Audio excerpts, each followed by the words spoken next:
What up, guys? Anti-Tier Guild for we're going to be reviewing SAO Alicization Part 2, Episode 11. I'm pretty sure there's only one more episode after this. And then they're gonna cut to a break. And we got Asuna in this world now, finally. And we're getting a lot more of the other characters involved too. But I just hate that we still don't have Kirito back. It's looking like he may not come back this season, or I don't know. We'll see. Because if he came back, that's like he can handle business. He can do stuff. But currently, at this moment, it may not look like that, unfortunately. But oh well, it is what it is. Still.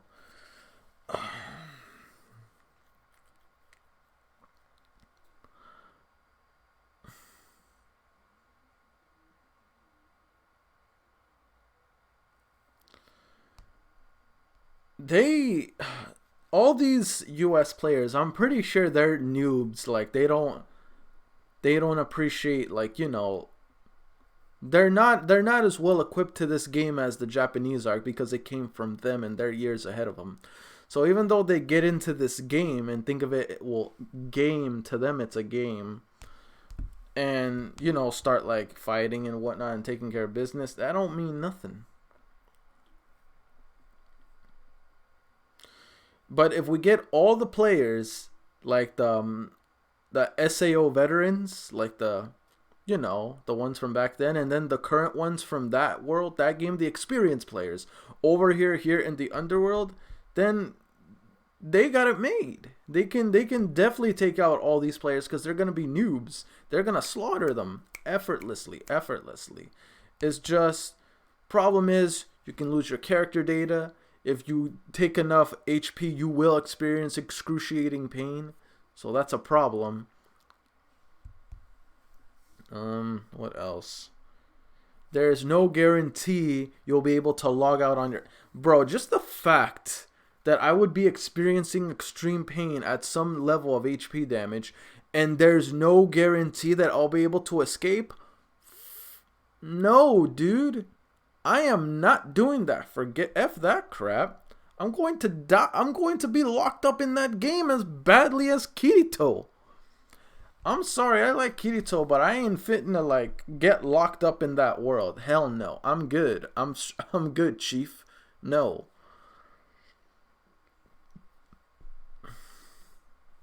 But I don't know. In my opinion, realistically, I don't see anyone doing that. No, no freaking way, bro. I'm sorry, but no. No can do, Chief. That's a negative. Talk about getting stuck in that game. You lost your damn mind. I ain't doing that I would never connect my brain to a freaking virtual world thing. What makes you think I would even volunteer just to participate in a freaking... How can I say this? Trying to think. In a world where it's not necessarily buy by any operating systems or a game, and if you go in here, you go in here at your own risk, to where you're possibly going to be locked up here, and the developers cannot operate this world completely. They're trying to maintain control, but they can't. Literally, this world, you're screwed. If you're here, you could potentially be screwed for life. You may not be able to get out. The only reason why Kirito is in here, because he was already on death row, like death roads. He was about to die because of what happened with him in that incident. If not for that, then yeah, Kirito would, like, don't go in here, but Kirito is like the perfect subject because of his life or death situation already. So if he's gonna die, might as well be submerged here and find a way to save him. But as for someone already alive and not going through what Kirito's going through, no. Asuna's brave, though. I gotta hand it to Asuna. The fact that she went in here knowing all the risks. Yeah, Kirito, if you don't marry this woman, there's something wrong with you. She sacrificed her life just to make sure your life gets saved. She's trying to save you, and all this crap that happened. Like, god damn, dude. That's a hell of a risk. Like, no joke, that is one hell of a risk. Again, I don't see myself doing this crap. Hell no, bro. What about you guys? Let me ask you something. If you were in that scenario, this is a question. If you were in that scenario, and forgot her name, the girl with the pink hair and the freckles, the one that was talking toward the end of episode 11 of part 2 of Alicization, if she gave that whole speech to you and she's like, come over to this world so you can help out our friends, you could possibly be stuck there. You could possibly never come back ever. You could possibly experience excruciating pain like you've never felt before. But you'd be helping us out. What do you say? I'd say, I'm bouncing, Chief. That's your problem, bro. I'm out of here. I'll tell you what. F all that, dude. No. Hell no. I like living. Thank you. Thank you. I'd rather live to see the next day. Thank you very much. What about you guys? Would you do that? Bro, if someone would actually do that, you're crazy. That or you've given up on life. That's my opinion. But yeah, overall, still the situation has gone a turn for the worst. Now that all these players are getting involved and whatnot. Here's the thing though.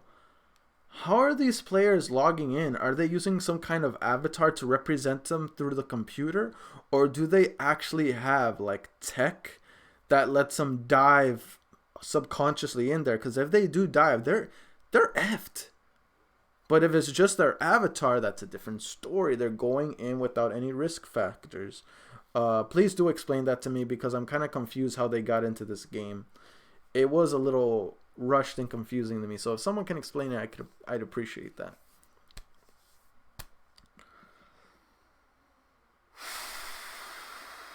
They're in a huge pickle, bro.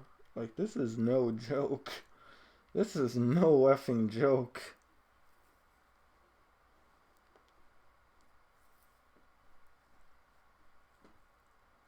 I know how here's the thing though, I don't know how I feel about the theme or the story on this because it kind of feels like a Japanese versus US kind of military thing. And I don't know, it just sounds a bit controversial. What do you think of the whole, when you heard of the idea that, oh, this is kind of like a US versus the Japanese military? When you first heard that, like, here's the thing, I'm from the US. Like, I'm sure most of us that are watching my video are from the US. But when you first heard this, did this low-key kind of sounded controversial and kind of, you don't know how you feel about it? Like, let me know in the comment section below when you first heard about that. Because it's making us look like the bad guys, like, for real. But then again, based on history, we did kind of screw over Japan, so... Well, anyway, the U.S. military.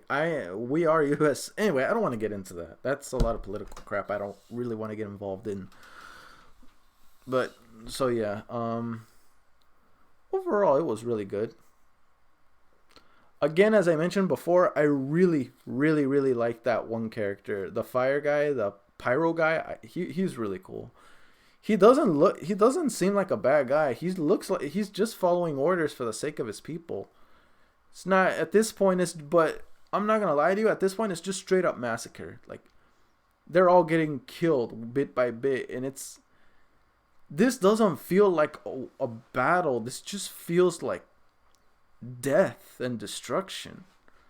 It seems like this guy, that Vecta, he's losing his men left and right, and he's like continuously putting them through these life or death situation and not even batting an eye. And I'm here looking at it and scratching my head like, bro, you is really twisted. I mean, we already knew Vecta was hella twisted, but jeez, looking at people die and not even batting an eye, sick mother effort. But yeah, I mean, because of the current situation, I'm pretty sure a lot of players from the other, like, you know, the experienced players, the experienced Japanese players are going to get involved in this and stopping this massacre. So we already know. We already know that's going to happen. So yeah. I mean, that's the only way they're going to stop this and can still be able to save Alice and not need to worry about anything. That's the only other way. Otherwise, the war is already lost. But still, all those thousands, millions, even just a million US players is enough to just completely level the playing field. That's almost checkmate, to be honest with you. Yes, they're gonna be noobs, but the numbers are outrageous. Asuna may need to use her territory power just to level the playing field with them. But even then, they're not going to stop, though. They're going to continuously spawn more and more US players, and it's going to get to the point to where eventually their losing side might just go down.